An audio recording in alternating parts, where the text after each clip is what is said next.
ब्रह्म राक्षस। कहीं ना कहीं आपने ब्रह्म राक्षस का नाम सुना ही होगा।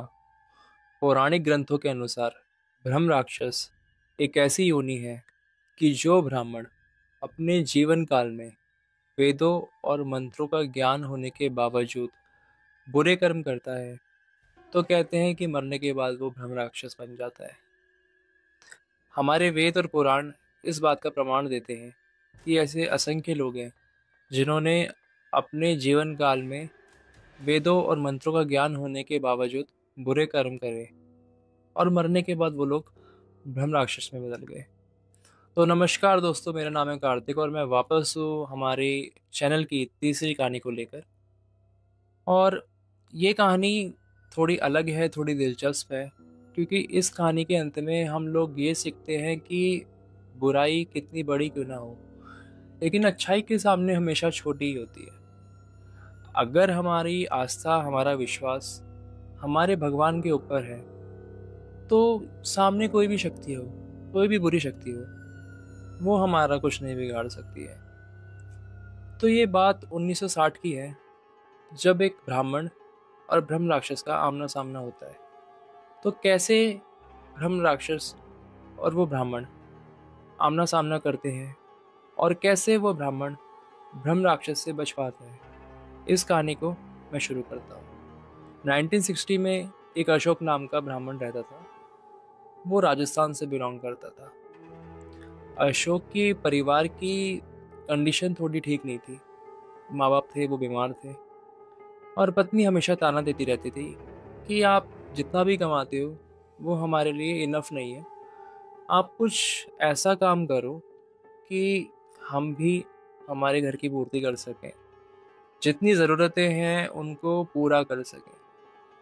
लेकिन अशोक पंडित एक ही बात बोलते थे कि जितना भी मैं कमा रहा हूँ वो भगवान का दिया है, और जितना भी वो दे रहे हैं वो हमारे लिए इनफ है, हमारे लिए बहुत है। लेकिन परिवार की कंडीशन को देखते हुए कहीं ना कहीं अशोक पंडित जी के मन में भी बात थी कि काश मुझे कोई ऐसा काम मिले जिससे मैं और ज़्यादा धन कमा सकूं।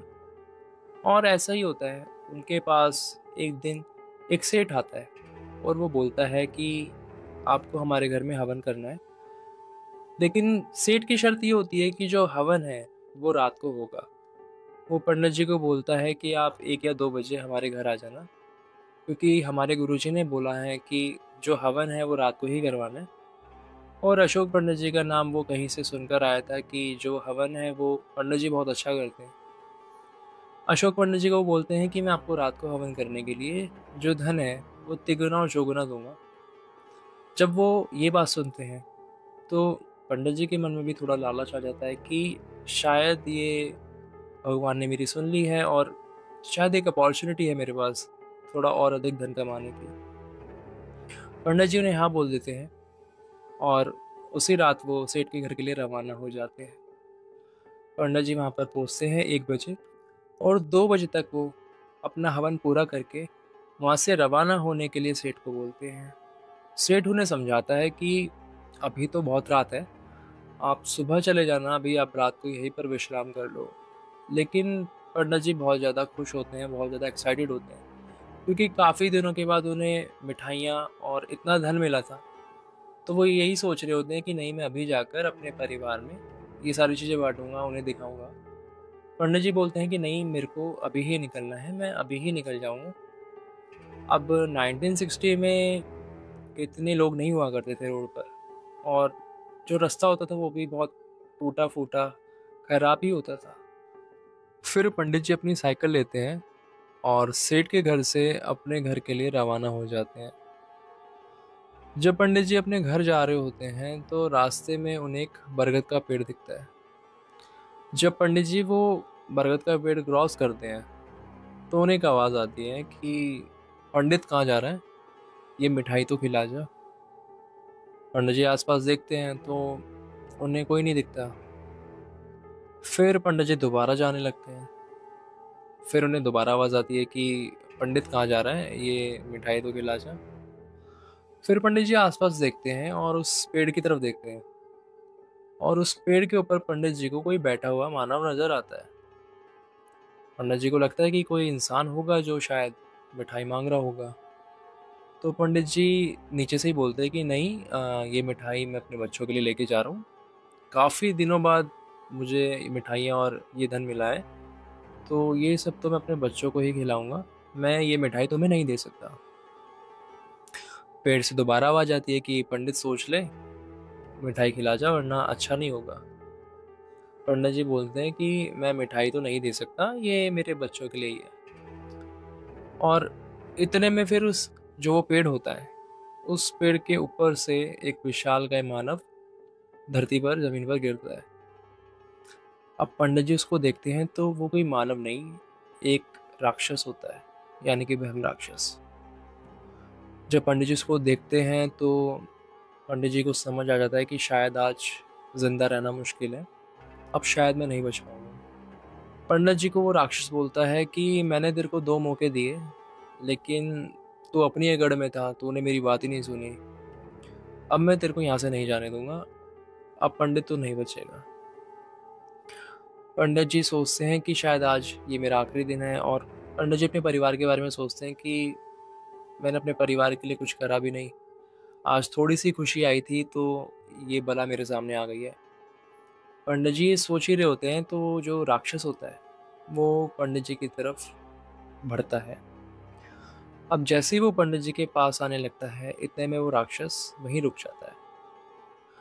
पंडित जी डर के मारे अपनी आंखें बंद कर लेते हैं। उन्हें लगता है कि शायद आज मैं नहीं बच पाऊंगा और ये ही मेरे जीवन का आखिरी समय है।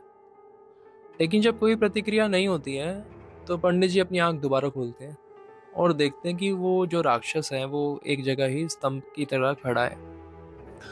तो ब्रह्म राक्षस पंडित जी को बोलता है कि पंडित तूने ये दगाबाजी क्यों करी।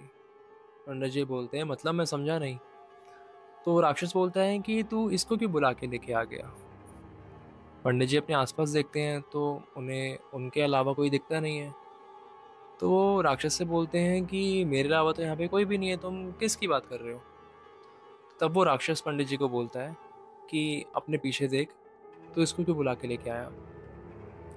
जब पंडित जी अपने पीछे देखते हैं तो उन्हें धुएं के आकार में कोई आकृति दिखती है। अब होता ये है कि जो पंडित जी थे उनकी एक आदत थी कि जब भी वो अपने घर से निकलते थे तो वो काल भैरव महाराज को हमेशा प्रणाम करके निकलते थे और उन्हें बोलते थे कि मैं महाराज वहाँ पर जा रहा हूँ, आप कृपा करें और मेरे साथ चलें। और उस दिन भी यही होता है। पंडित जी जब दोबारा उस आकृति की तरफ देखते हैं जो धुएं की आकृति थी, वो धुएं की आकृति काल भैरव महाराज के आकार की उस राक्षस से कई गुना बड़ी पंडित जी को अपने पीछे दिखती है।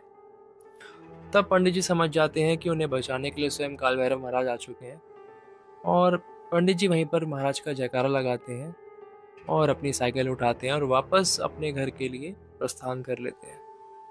तो दोस्तों यही थी आज की कहानी। अगर आप लोगों को ये कहानी पसंद आई हो तो आप हमारे चैनल को सब्सक्राइब करें, वीडियो को लाइक करें और बेल आइकन को ज़रूर प्रेस कर लेना, क्योंकि जब भी हम नई वीडियो डालेंगे तो आप लोगों के पास एक नोटिफिकेशन आ जाएगी। आप लोग भी अपडेटेड रहेंगे और हमारा भी फ़ायदा होगा कि हमारी वीडियो आप लोगों तक पहुंच जाएगी। और एक काम आप हमारे लिए कर देना, ये वीडियो अपने दोस्तों के साथ शेयर ज़रूर करना। धन्यवाद।